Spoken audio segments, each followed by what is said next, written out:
For you, what is the most beautiful word in the world? And how does this word reflect your values, your journey, and the kind of impact you aspire to make as the next Mrs. Laguna, Philippines? Magandang gabi po sa inyong lahat. Thanks for a wonderful question po. Ang pinili ko po ay perspective po. Dahil ang number one po sa atin ay ang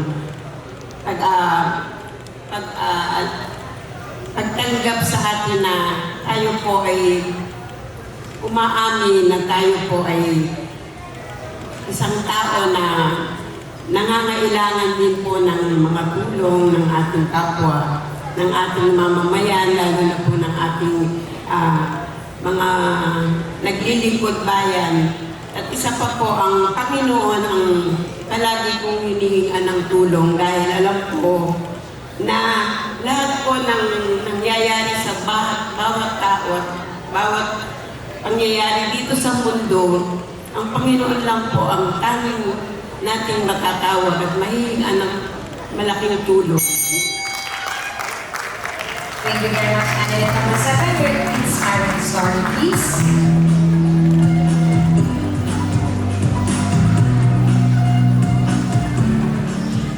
Good evening po muli mga everyone po. May advocacy ko po ay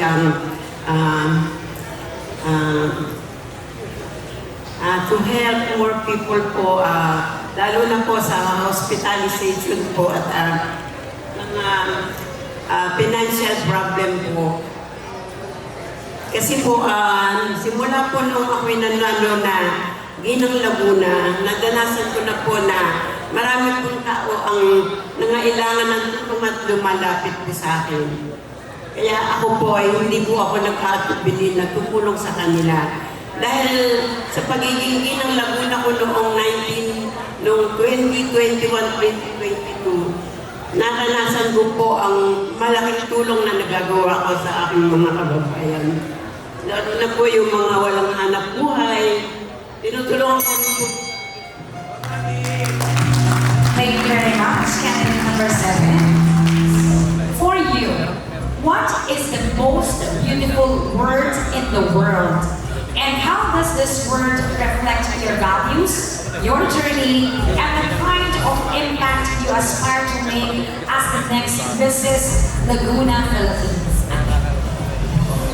The most important word for me is mother. And mother is the epitome of womanhood. And the best example of selfless love, resilience, and compassion. I am blessed with 2 mothers. And to the mother that I never had, thank you for bringing me to this world. And I still love you. For being Mrs. Laguna Philippines 2026, if given the honor, I will embody that motherhood not only to my city, but to all nations, and be the light in the dark, and be the light to the world. As the Bible says, let your light so shine before men, that they may see your good works and glorify God who is in heaven. Thank you. Will you be inspired if you grow up and discover that you were given by your own mother? Abused, abandoned, molested by people who you thought your family. Most of you will say no, but I chose to be inspired by my own life story. I chose to be the light during my darkest days, because that is where I found faith. And faith without work is dead. Where there is fear, faith is not. And right now in our world, we are being tested. Our faith is being tested. That's why we need to be resilient. We need to unite. And we need to let our liwanag sa dilim shine upon us all. So that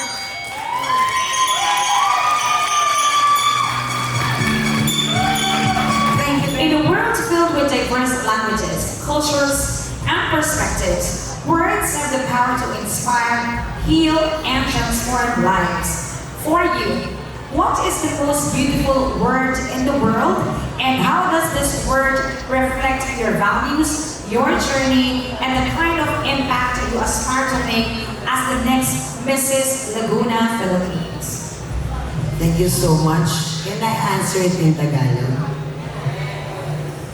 Para sa akin, yung word na yun is yung word ni Lord. Kasi talagang binago ng Diyos ang buhay ko sa mga salita niya. And alam ko na nagre-reflect sa akin yun dahil I'm sharing the Word of God to my co-candidates at sa lahat ng tao. Kasi hindi natin alam na yung kaharap pala natin nangangailangan ng salita ng Diyos. I am not a religious person, pero doon ako sa Kanya, kumbaga sa nakatugay sa mga salita niya. Lumalakas ako dahil sa salita niya. Walang revenge sa puso ko dahil sa salita niya. At minamahal ko ang mga anak ko dahil sa salita ng Diyos.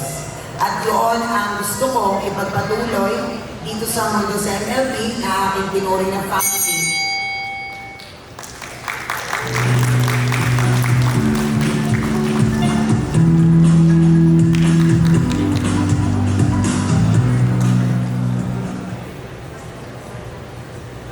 Life is short, sabi nga nila. Pero ako kasi bilang isang dating OFW, kung saan ang OFW before, naakala ko mabibigay ko sa mga anak ko magandang buhay. Kaya ako nag-abroad.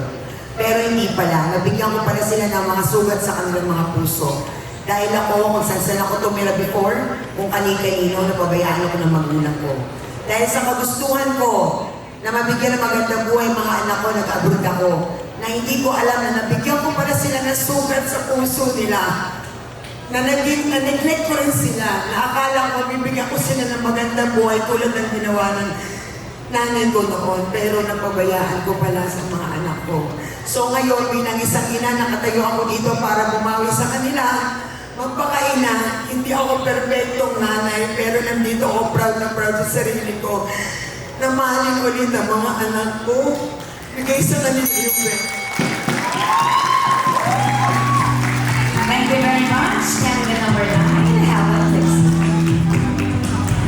In a world filled with diverse languages, cultures, and perspectives, words have the power to inspire, heal, and transform lives. For you, what is the most beautiful word in the world? And how does this word reflect your values, your journey, and the kind of impact you aspire to make as the next Mrs. Laguna Philippines? Para sa akin, ang pinaka-importante, ang pinakamagandang salita sa buong mundo ay ang pamilya. Ang pamilya, ang unang yakan na nagbigay sa akin ng seguridad, ang unang boses na nagsasabi sa akin na kaya mo yan, at unang tahanan na inuuwian ko pag nagtatagumpay at nagkakamali ako. Sa bawat hamon na aking pinagdaanan, pamilya ko ang aking naging sandigan. Sila ang nagpaalala sa akin kung paano maging matatag at higit sa lahat kung paano magmalasakit sa kapwa. Bilang susunod ng Mrs. Laguna Philippines, nais kong dalhin ang ganitong uri ng pagmamahal. Ang pagmamahal na umaalalay, hindi nag-iiwan at may malasakit sa iba. Maraming salamat.